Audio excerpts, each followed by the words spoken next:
Sometimes I think about my dad or my grandfather walking through here and seeing what we've done with the equipment we have now, where everything is just so controlled that it's almost impossible to make an inferior string, because we stuck to saying to ourselves every day, this isn't good enough, we can make this better.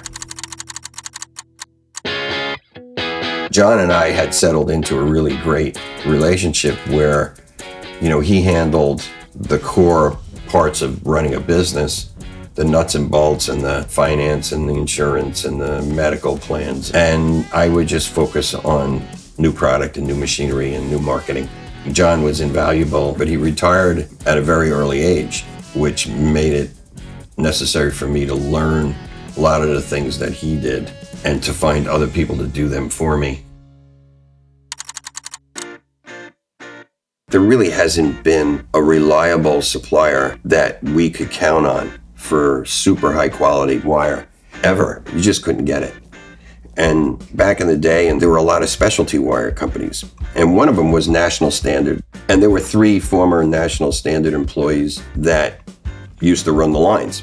And they bought a lot of the really old equipment that National Standard was junking, and they formed a company called TruSpec Wire. And we were relying on them as a significant part of our source of supply. In 78, 79, we bought a percentage of the business. I went up there once or twice a month and designed machinery. We struggled for many years to get them to manufacture a decent quality wire. By 2010, we now owned the whole company. We just basically junked everything and ordered very sophisticated, state-of-the-art wire drawing machinery from Germany. And we re-engineered the process from the ground up. The way we measure the hex, the way we plate the wire, the way we draw the wire. So we have 6 drawing machines for high carbon steel now, and we have a very sophisticated nickel-plated steel wrap wire drawing machine and 2 phosphor bronze 80/20 brass wrap wire machines. We now make the most consistent, highest quality music wire that's available. In 2013, when we moved the wire mill here, I challenged the team to improve the tensile strength to see if we could raise the bar and make a wire that was stronger and stayed in tune better. It's not easy to do. You're on the borderline of being perhaps too brittle and the string breaking. So we can only tweak things so much, and we spent a whole lot of time on the steel core and the plain strings before we came up with the material we were going to utilize in the NYXL string offering. We also wanted to change the wrap wire so that it was a different sounding wound string compared to our regular XLs and other alloys that we make, stainless steel and so on. We tested, like scores of different electric magnetic alloys that might work as an electric guitar string winding. And we kept coming back to nickel-plated steel. So between that, a slightly stronger steel, and the fact that we fused the twisted area of the plain strings so that there's no noosing down or settling in, the strings stay in tune significantly better. And they last longer. We also wanted to really do a big beta sample of the product. We thought we would market it as a premium XL string, and then we ended up with NYXL because we're making the wire in New York. And we mailed out, about 15,000 sets, and the response was absolutely phenomenal.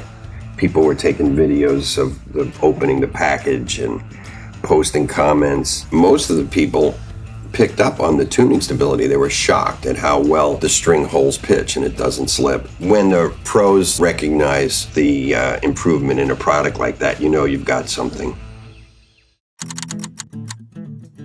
We've spent about the last 4.5 to 5 years developing our XS coated string. It was the biggest investment the company's ever made in a product development effort. We had to literally build machinery and make the film ourselves and process it and slit it and everything that was required to get the job done.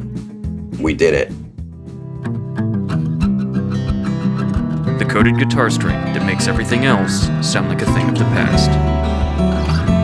Introducing XS.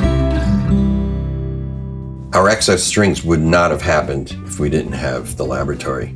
that we have today. We had to buy some pretty sophisticated equipment. We had to buy like an electron microscope. Without that device in our lab, so that we can actually look at every string that failed or look at the coating, how it frayed, we needed to be able to A/B our string against the competitor's string and against our former EXP and XT coated strings from various vantage points. Acoustical damping, is the coating deadening the sound of the upper partials? And when a string fails, like our process for coating strings uses heat to cure the plastic. But too much heat in there, you might change the temper of the core and make it weaker. And we know our competitor has big problems with that aspect of the coated string business because the thinner strings, the core gets a little weaker and they're more prone to be broken if somebody's playing them aggressively. That laboratory is going to just continue to get more sophisticated without a doubt. We feel like we developed like a really tremendous solution to a long-lasting coated string. And about 2.5 years ago,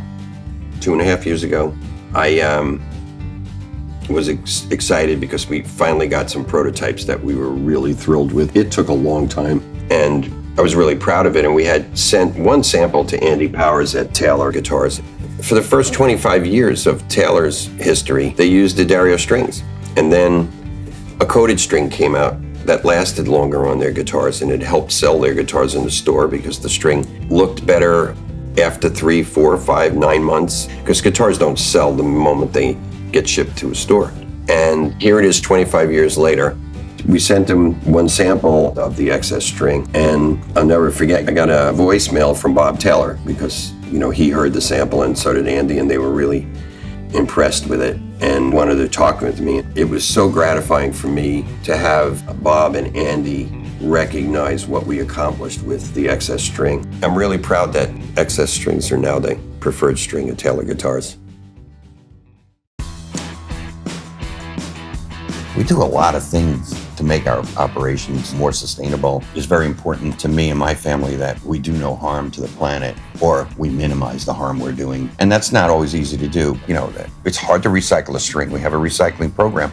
We fund that. It costs us hundreds of thousands of dollars a year with TerraCycle, but it's not easy because the materials are all assembled together. You got a piece of core wire with winding on it, and that costs money. You're giving away a significant part of your profits to do that. But I think those are the things that socially responsible companies have to do. In 2008, we were starting to experiment with using less chemistry, fertilizers, insecticides, Roundup to kill weeds. It's all poison. You're putting this reed in your mouth. So we started cutting back. I just challenged the team to try one field first and see what happens to go completely organic. And as we did that and learned it, and we learned what maneuvers to use instead of chemistry, we figured out how to fumigate the cane without using any chemistry to kill any bugs or whatever before you ship it. And it makes the same kind of cane. And we know that when your kid puts that reed in their mouth, that it's going to be safe and it doesn't have any kind of residual poisons or something on it. We got the field certified first, then the processing areas in the south of France and in Mendoza got certified organic. We introduced the Reserve and our Select Jazz reeds as certified organic. So this was a major project. There was so much experimentation and learning along the way. I'm really proud of this effort. It's a major breakthrough as an advancement for the woodwind player. And the beauty of it is there's no detrimental effect on the reeds doing this. If anything, it's better that there's less chemistry being used.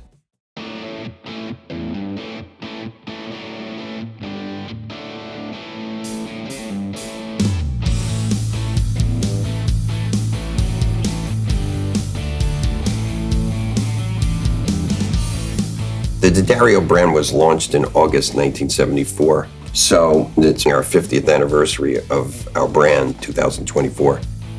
The next phase of my involvement has to be stepping back a little bit and thinking about the succession. And we know that we have to have really great non-family member managers and creatives and everything, in every role. But it is certainly nice when the family members are involved because eventually they become stockholders and they understand the business, right? We have a family assembly where we get together for 2 or 3 days, and the 4th generation, the 5th generation are there learning about the business. This year is the first time there's enough of the fifth generation where they're actually going to be meeting on their own, separate from us.